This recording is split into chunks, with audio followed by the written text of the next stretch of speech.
ओम नमः शिवाय दोस्तों। पिछले अध्याय में हमने देखा कि कैसे निराकार पर ब्रह्म से भगवान सदाशिव, माता शक्ति और भगवान विष्णु का प्राकट्य हुआ। लेकिन ब्रह्मांड की रचना की इस महान यात्रा में आगे क्या हुआ? कैसे भगवान विष्णु की नाभि कमल से ब्रह्मा जी प्रकट हुए और जब ब्रह्मा जी और विष्णु जी के बीच स्वयं को श्रेष्ठ साबित करने का भयंकर युद्ध छिड़ गया, तब उन दोनों का अहंकार तोड़ने के लिए ब्रह्मांड में सबसे पहला अग्नि स्तंभ कैसे प्रकट हुआ? अग्नि स्तंभ मतलब शिवलिंग। आज के अध्याय 7 में हम सूत जी के मुख से सुनेंगे सृष्टि के निर्माण, ब्रह्मा विष्णु के युद्ध और प्रथम शिवलिंग के प्राकट्य की वो परम अलौकिक कथा जो आपके रोंगटे खड़े कर देगी। वीडियो को पूरा ध्यान से सुनिएगा।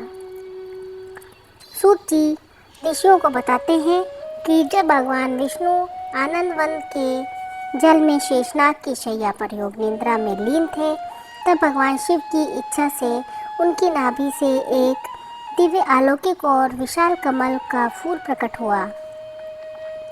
वह कमल करोड़ों सूर्य के समान चमकदार और अत्यंत सुंदर था। उसी कमल के बीच में से 4 मुखों वाले पितामह ब्रह्मा जी प्रकट हुए। प्रकट होते ही ब्रह्मा जी ने चारों ओर देखा, लेकिन उन्हें जल और उस कमल के अलावा कुछ भी दिखाई नहीं दिया।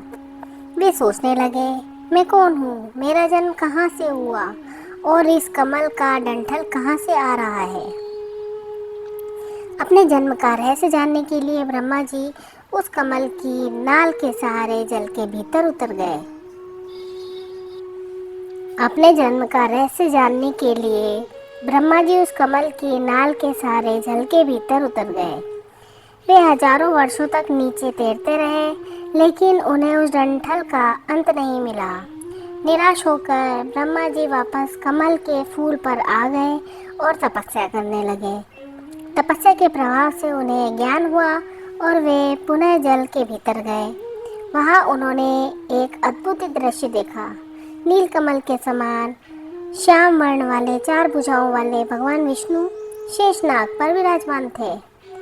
ब्रह्मा जी ने अहंकार से भरकर विष्णु जी से पूछा, आप कौन हैं जो इस जल में सो रहे हैं? उठिए, मैं इस संसार का रचयिता ब्रह्मा हूँ।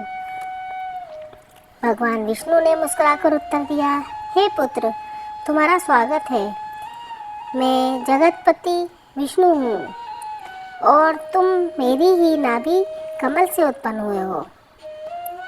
जब विष्णु जी ने ब्रह्मा जी को पुत्र कहकर पुकारा तो ब्रह्मा जी को अत्यंत क्रोध आ गया। अहंकार के वश में होकर ब्रह्मा जी बोले, मैं संपूर्ण जगत का पितामह हूँ, तुम मुझे पुत्र कैसे कह सकते हो? श्रेष्ठ तो मैं हूँ। इस बात पर दोनों के बीच विवाद बढ़ गया।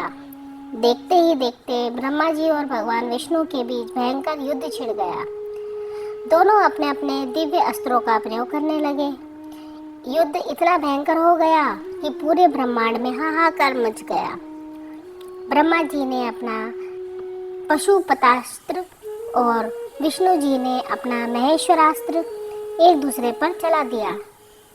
यदि वे दोनों अस्त्र टकराते तो पूरी सृष्टि भस्म हो जाती।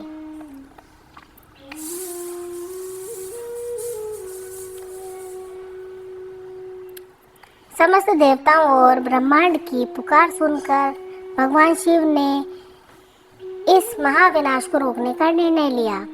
दोनों अस्त्रों के टकराने से पहले भगवान शिव उन दोनों के मध्य में अग्नि के एक अनंत स्तंभ के रूप में प्रकट हो गए।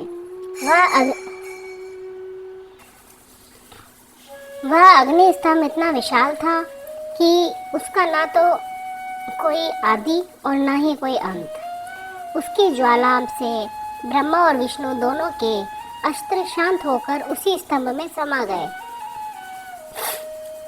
इस अद्भुत और असीम ज्योतिर्मय स्तंभ को देखकर ब्रह्मा जी और विष्णु जी स्तब्ध रह गए और अपना युद्ध रोक दिया। अग्नि स्तंभ का रहस्य जानने के लिए दोनों ने आपस में समझौता किया। भगवान विष्णु वे स्तंभ का निचला हिस्सा खोजने के लिए वराह का रूप धारण करके नीचे की ओर गए। ब्रह्मा जी वे स्तंभ का ऊपरी सिरा खोजने के लिए हंस का रूप धारण करके ऊपर की ओर उड़ चले। हजारों वर्ष तक यात्रा करने के बाद भी भगवान विष्णु को उस स्तंभ का कोई अंत नहीं मिला। वे समझ गए कि यह कोई साधारण स्तंभ नहीं है, बल्कि परमेश्वर की लीला है, और वे हार मानकर वापस लौट आए।